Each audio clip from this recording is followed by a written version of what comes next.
থাকো, দেখবে উপরবেলা ঠিক একদিন তোমার ভালো কিছু করবে।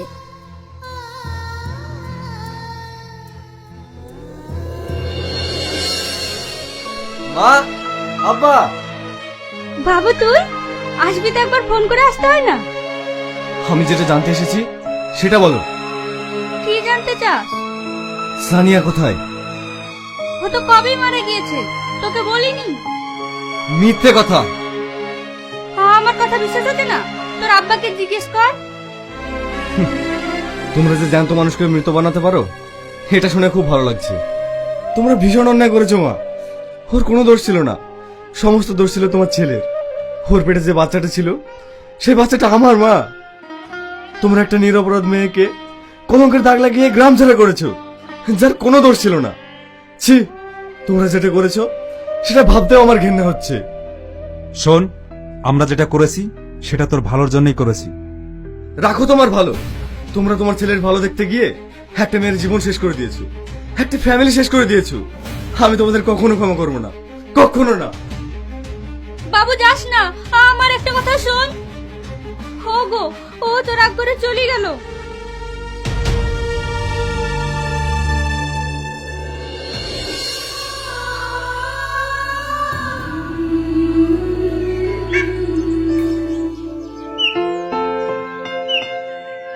মা, আমি আজ সব ফুল বিক্রি করে তোমার জন্য ওষুধ কিনে নিয়ে এসেছি।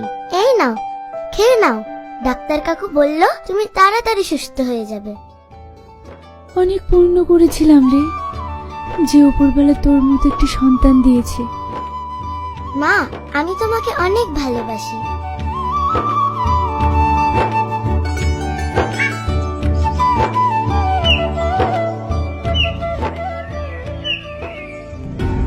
কি ব্যাপার, আপনি আবার এসেছেন?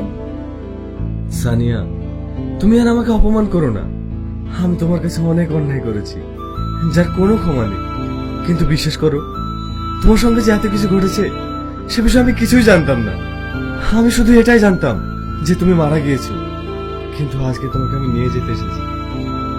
কোথায় নিয়ে যাবে? তোমার বাড়ি? যে বাড়ি থেকে আমার আব্বাকে ঘাট ধাক্কা দিয়ে বের করে দিয়েছিল সেই বাড়ি? আমি কোথাও যাব না, আমি এখানেই ভালো আছি। দেখো সানিয়া, আমি জানি তোমার সঙ্গে অনেক অন্যায় হয়েছে, অনেক সম্মানহানি হয়েছে। হয়তো সেগুলো আমি ফিরিয়ে দিতে পারবো না, কিন্তু যে মানুষের জন্য তোমার কলঙ্কের দাগ লেগেছে আজ সেই মানুষটাই তোমাকে ফিরিয়ে নিয়ে যেতে এসেছে। আমি কোথাও যাব না, আমি এখানেই থাকবো। প্লিজ তুমি না করো না। আমি তোমাকে আর আমাদের সন্তানকে নিয়ে একসাথেই থাকতে চাই, প্লিজ।